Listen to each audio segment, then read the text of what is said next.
Marketing is a podcast for business owners and leaders, produced by my dad, Steve Davis, and his colleague at Talked About Marketing, David Olney, in which they explore marketing through the lens of their own 4 Ps: person, principles, problems, and perspicacity. Yes, you heard that correctly. Apart from their love of words, they really love helping people. So they hope this podcast will become a trusted companion on your journey in business. David, I think it's okay if we let people know that you and I, in the course of working together, have indulged in what's called ideas sex. I think that is fair to say, and people should always remember it's hyphenated, and we want the 2 words to remain in context. And all shall be revealed in this episode. Oh, that didn't sound right, did it? Well, actually, all shall be revealed in a safe, non-threatening way. Our 4 Ps. Number 1, person. The aim of life is self-development, to realise one's nature perfectly. That is what each of us is here for. Oscar Wilde. In the person segment for this episode, David, I wanted to circle back to something you and I have spoken about a few times, and that is my penchant for trying to have a deadline to things that we're working on. And I've always thought it's just part of who I am to know when something is due. Even if it's an arbitrary date, I find it helps me.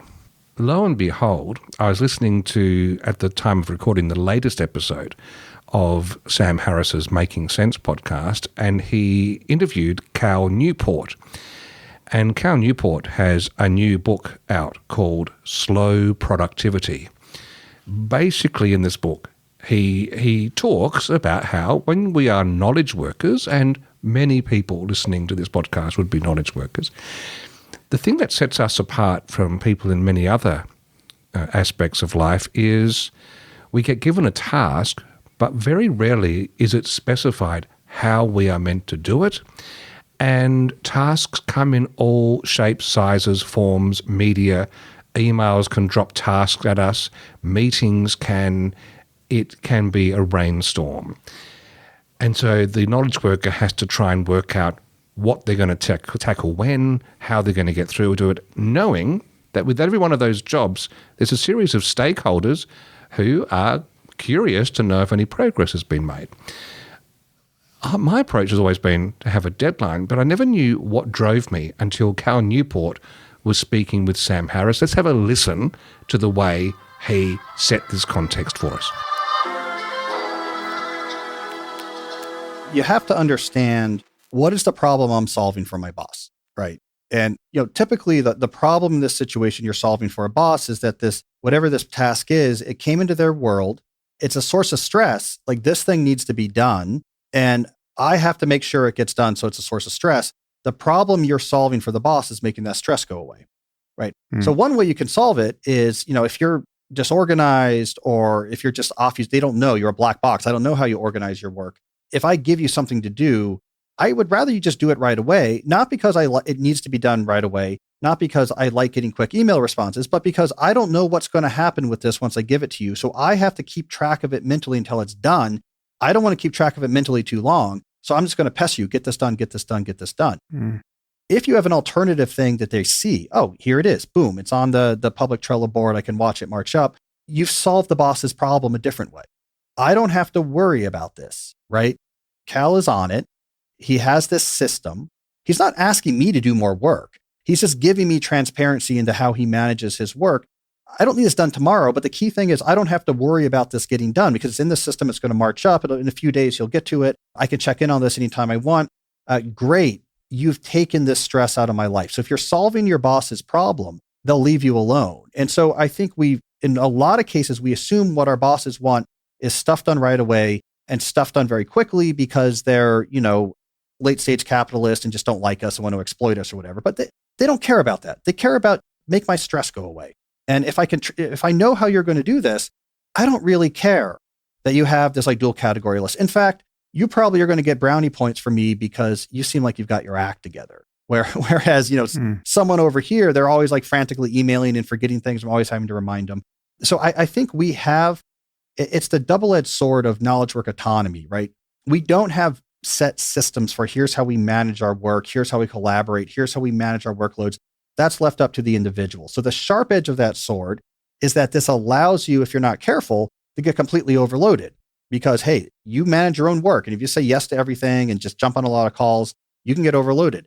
But the other side of that sword is you can leverage that autonomy to say, here's how I'm going to do this. And you can find a way to do it that's going to be better. I'm sure I'm not alone in going through this, and I just find this explanatory. How do you react to this principle? I think it's very much a founder's dilemma, that if you start a company, until you fix something, it's on your mind. And if you can't fix it now, you put it in a priority list as to when you're going to fix it because it's on your mind. And the more you go from being the founder to getting other people to work on things because you can't do everything, the more you have to adjust to the fact that either you ask them for a deadline or you assume they'll do it first because you would have done it first. But learning to communicate that, I would like to know when you think this might be done by. I ideally would like it by this point. Learning to communicate potential deadlines rather than just expect immediate action, I think is an important transition for founders. And for anyone working with founders of companies, it's a critical thing to have that conversation of when do you think you need this? And does that fit in my time frame? Or do we need to negotiate why your thing should be higher priority? Well, that's what I like about the nuance here, because many people handing off a job will ask for it to be done now, not necessarily needing it now, but it's the only way they know to remove that tension. And it's like we have this thing and we don't have language around it. And yet, that's a good point you make. The responsibility is on the shoulder of the founder or the leader who's handing off a task, to be clear about that. But what I love about and find empowering about Cal's writing is that he's talking about it from the perspective of the person being given the job to say, you know what, you can manage up in this situation. If you understand that the person handing you this job is under their own pressure or stress as a result of it, if you can be that person that always makes them feel calm when they've handled a job, you will always be valued. You will always be the person esteemed in their mind and given favour to. And very much if you're working in a consulting type role like we do, it also makes it then harder to procrastinate, going, I could have a couple of mellow days and then just work hard. Because if you've given deadlines out to people and you've decided to stick to them, you can structure your work week to really be quite sensible so you can do things properly, not get overwhelmed, also not slack off, and get a really nice balance in your week. So it really is in your interest to learn to talk about timeframes with people, whether you're issuing the job or doing the job. Either way, someone has to start the conversation. And in a lot of cases, founders don't know they need to start the conversation because they were only ever talking to themselves. Yeah, and I'm also thinking there is a gap here in our education system, because this is very similar, this point, to those made by Seth Godin in his book Linchpin, which I loved, which again was focused on the worker being able to say, you know what, yes, I'm a worker, I'm getting a wage here, but I can still bring my whole self to this. I can be a map maker and see the context of things and make suggestions, thus, in Seth's argument, making yourself the valuable one who is kept and sought after when things go hard, as opposed to the person who just dawdles along. There's an empowerment with that. Drones are replaceable.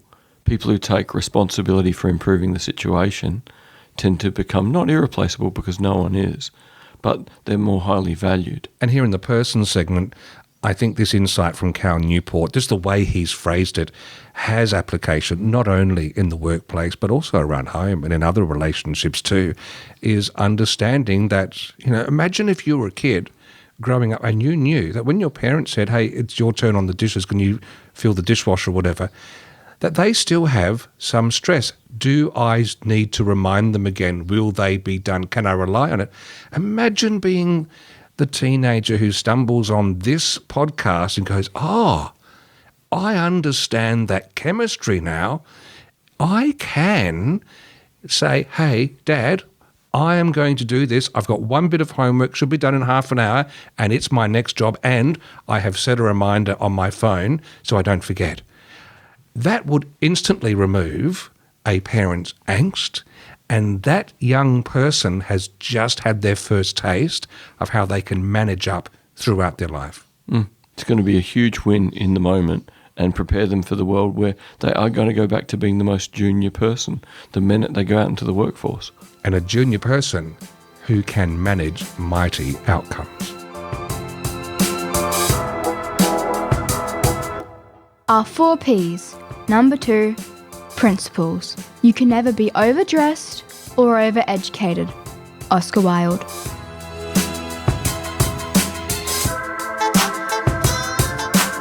In the principles segment, David, I've dimmed the lights, I've lit a few candles.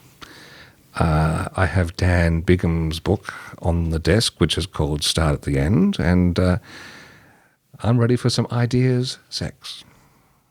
Good thing we have the lava lamp. It is a wonderful thing. What we're talking about here is Dan Bigham. How would you describe Dan? Dan has realised one of the most important things that very smart people realise, and that is, if you want to do something properly, imagine what the finished product looks like.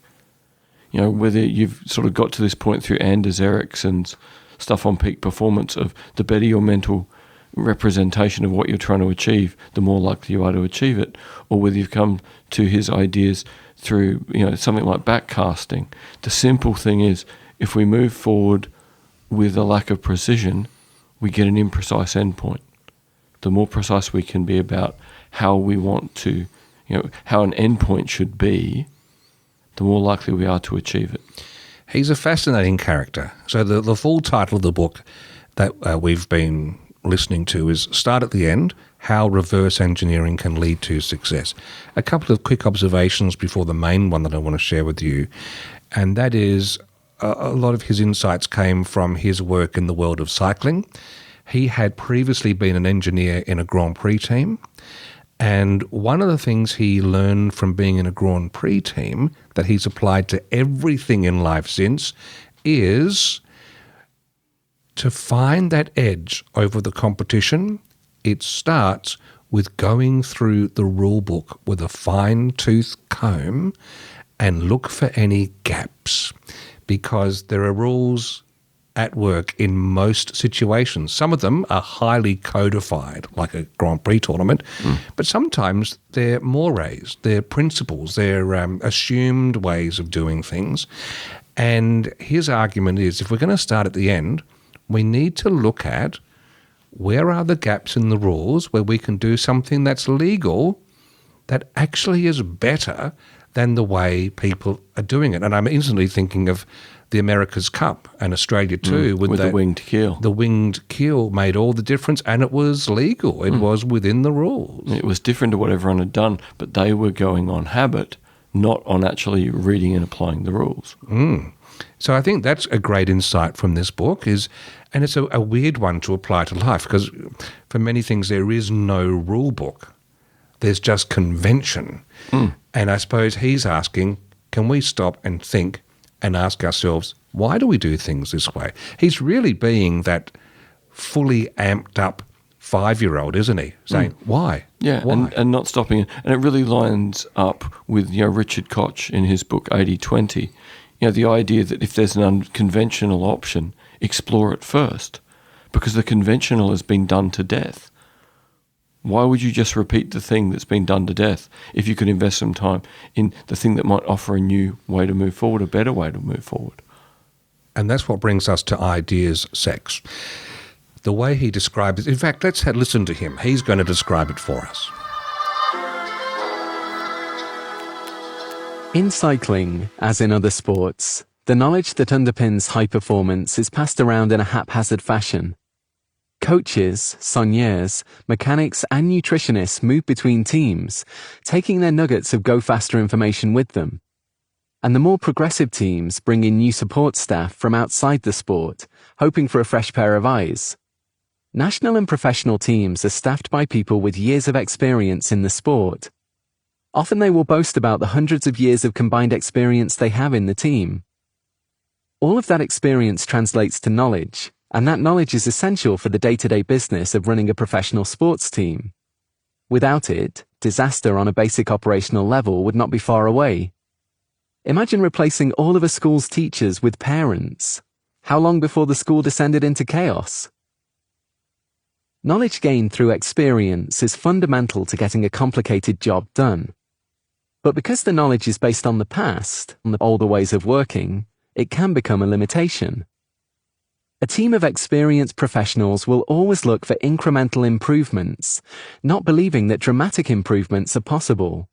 The fresh thinking we are striving for only becomes possible if either the experienced professionals are truly open to redesigning their approach from first principles, or, much more likely, someone new comes along with new ideas and delivers. You could call it ideas sex. Biologically speaking, sex is about two different genetic identities coming together to create a new genetic identity. Ideas work the same way. Fertilization between different sources will create new ideas. Fertilization between two sources with the same genetic identity will create nothing new and may hinder evolution. We might call this ideas incest. Never a good thing. Suboptimal performance comes from accepting things the way they have always been done. Have the confidence to be open to ideas sex. Look for fresh perspectives on your project. In many ways, this is not earth-shattering. I mean, did the world move for you? Did the earth move for you, David? No, the lava lamp went bloop, but I think that was the sum total of the excitement.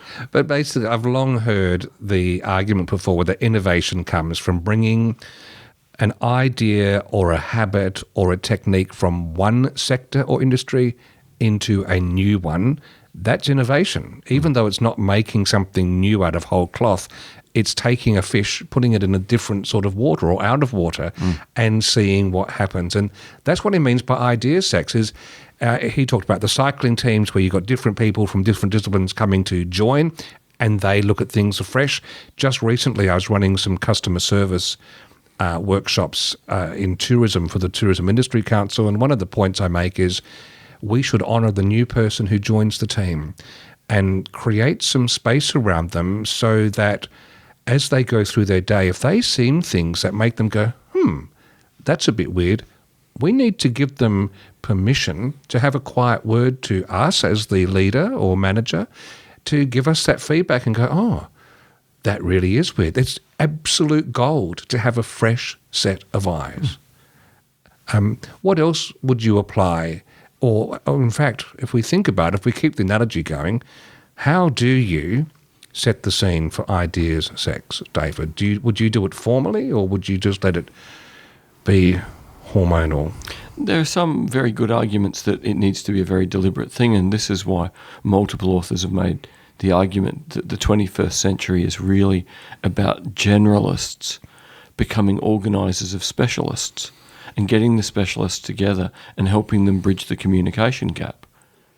That if you've got 10 people who know how to do their thing, well together, and a generalist can explain a new project or a new idea or get the 10 people excited and help them communicate better together than they could on their own, that's really the key point for innovation.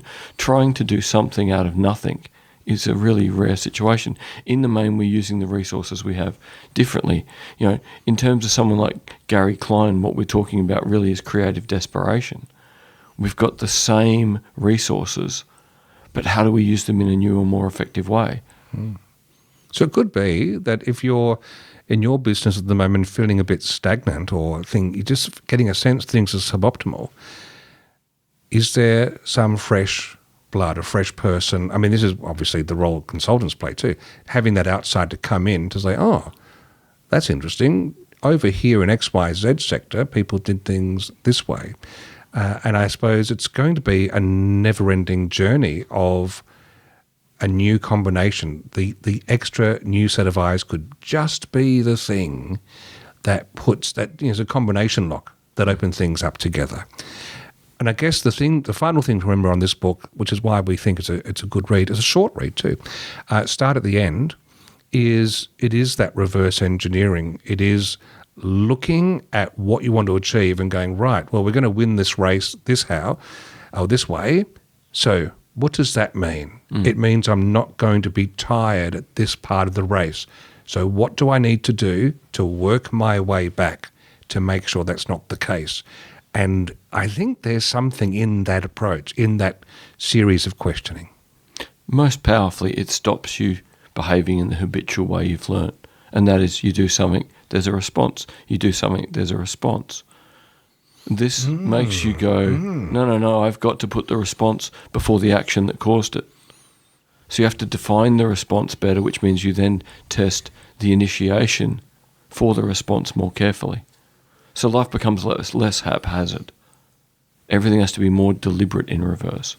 Yeah, that's great. And that's us. That's our chat about Dan Bigham. It was good for me. Was it good for you, David? I think it was pretty good for both of us, and I'm sure Dan would be pleased. Our 4 Ps. Number 3, problems. I asked the question for the best reason possible. Simple curiosity. Oscar Wilde. In the problem section, I had an email just recently from someone, Jane, who I worked with a long, long time ago, saying she is using MailChimp to send out newsletters. The opening rate is soaring still, going well, but click-throughs this year have just dropped off the edge of a cliff. Have I heard of any bugs? She doesn't think anything's changed in anything she's doing, but suddenly people aren't clicking through. And so I thought I'd just share out loud my thinking that I shared with her. There are just 2 things that came to mind. One of them is whether increased privacy and cookie restrictions are blocking some of the reporting, working its way back. I know that more and more systems are just closing the door on that sort of thing. However, what I said for her to do as her homework was go and have a look independently, whether it's in Google Analytics or some other web-based server, on the articles that you are sharing in your newsletter and see if on the day the newsletter is sent, there are actually a big amount of opens that aren't being captured in the newsletter's reporting. Because if that's the case, then definitely there's something not getting back to MailChimp. But if it's crickets there, I think we've understood that maybe the world has become busier and that content is not as compelling as you've been thinking it's been. And maybe this is the year with increased stress of surviving in life, people have closed down how much brain is available to new stimulus. Any thoughts on that, David, that you'd add? Just an extension to that thing of it's a more difficult year. Also, when things are more difficult, people's desire for novelty goes up. So even though you might be respected and trusted, and people historically, a reasonable number, would have opened the email and then clicked through, they'll still open it just to see if you're doing anything new. But without novelty, they're just going to close it and go on to the next task, because unless they specifically need or want your product or service, they can't really be tempted when things are difficult and they've still got this drive for novelty. So the lovely steak and vegetables you've been serving is still good quality, but maybe they need the red wine jus to get them over the line at the moment. Yep, they need something of the month, whether it's sauce of the month or something's different about the vegetables, but something has to add novelty back, as much to probably distract them from the high stress, years we're living in, but also to make them realise you're still growing and changing and developing and evolving, because, all right, we want to trust things, but we don't really want the things we trust to be absolutely stagnant. We're going to be more impressed when the things we trust keep gently, gradually getting better. because then we feel more confident in trusting that person or organisation. We don't just trust them because they did a good job. We trust them because they're going to do a good job. Okay. Jane, hope that's also helpful as well. We do know novelty leads to a dopamine effect, and maybe that's what we're hungry for at the moment. Our 4 Ps. Number 4. Perspicacity. The one duty we owe to history is to rewrite it. Oscar Wilde.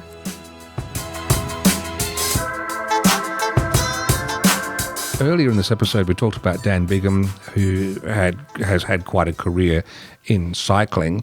And if you think cycling, we think tyres. Well, I do. Is that what you think about, David? Tyres? I think about those funny bells being rung when they're going really fast, going, why is there a cowbell near bicyclists? Yes. Well, there is that too. They want you to move.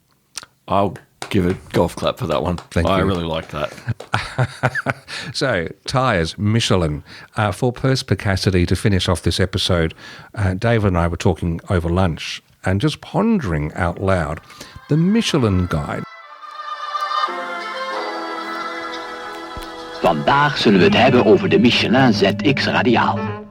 De band die weer of geen weer gehoorzaamt. De band die kilometer na kilometer volmaakt veilig blijft. Omdat hij gebouwd is om lang mee te gaan, mag hij mijn naam dragen.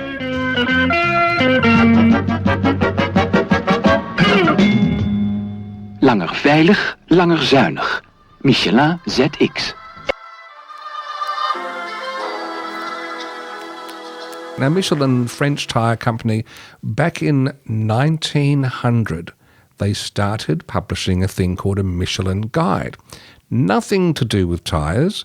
It was a guide to good eating, to good restaurants around continental Europe. And why would they do that? Of course, you had to drive to get to them, which meant you were using your tyres, which the more you got to use your tyres, the more you would buy tyres to replace them, and hopefully Michelin tyres. It's interesting how it's become successful in its own right ever since that time, and someone can happily go to Michelin star restaurants without having Michelin tyres and not even think twice about it. They've really diverged at a fork in the road. But David, that concept of a company being so broad in its thinking about its marketing back then that has spun off its own entity, what do we think in 2024? Is that still a smart strategy? Is there still a door open somewhere for someone to step in and dominate a complementary category with basically a gift to the community that also, in a roundabout ways, gets their name in front of people accidentally? I'm very much of two minds on this, because at one level, you think trying to now put out an equivalent kind of guide in a world of so much free information would be a nightmare. Like, how would you get any attention? And yet, even though when the Michelin Guide came out, this idea that someone's going to tell you where you can drive to and why it's going to be worth it, why the meal is good, the fact that they did that credibly is probably why it stuck. Yeah, initially it was a guide, but it very quickly became a credible guide. And credibility always has value. So, as I was thinking about this, about Joe Pulizzi's book, Content, where he says, build a community first who trust you and then sell them a product. So I think in a roundabout way, Joe Pulizzi's idea of become the trusted person before you try and get anyone to spend money means this is probably still possible, but it would be a big commitment to do it properly and to not give in to the cheap shot at selling product too early or making decisions for the sake of the product that go against this idea of credible information. I would hazard a guess that in the early days, we're talking 1900s, automobiles new, there wouldn't have been saturated market of tyres, and this would have definitely given Michelin some talking points. I actually think for the first few decades in particular, it would have been an absolute winner for them. with a direct correlation. They could sit back in the boardroom and say, this is selling us more tyres. And then I think as time has gone on, it's just become its own separate entity. I doubt many people even tie together. No, the two things are related. No. Yes. But the thing that I think is timeless here, and that's the nature of the Perspicacity segment, is to look for what might last, to challenge our thinking.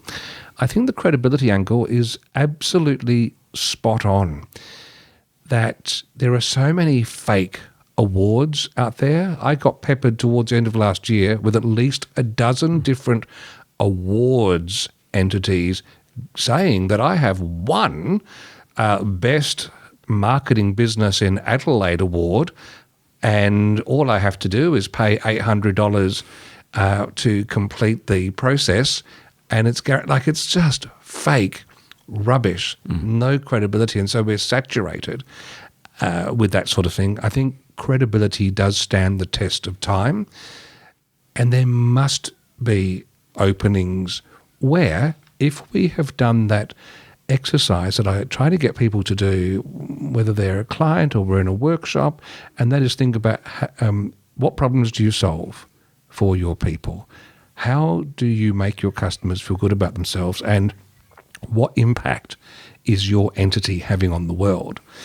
I think somewhere in there lies the heart of something that could be your Michelin guide. As you were talking then, the big thing I think about, being a guitarist is some of the YouTubers, who have good relationships with the guitar companies and get sent gear to test, but the ones who are really honest, I like this guitar and it's good.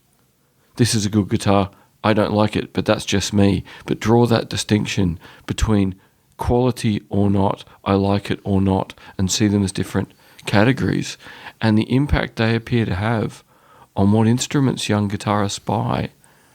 It's alive and well, but it really comes down to the credibility of the person in the examples I can think of, rather than the credibility of companies now.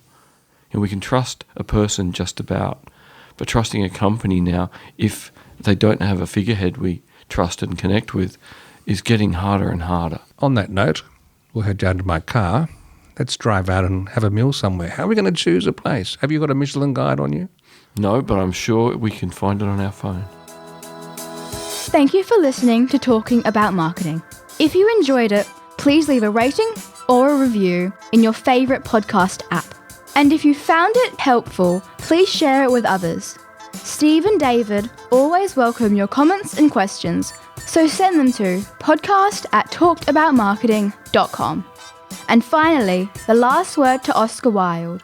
There's only one thing worse than being talked about, and that's not being talked about.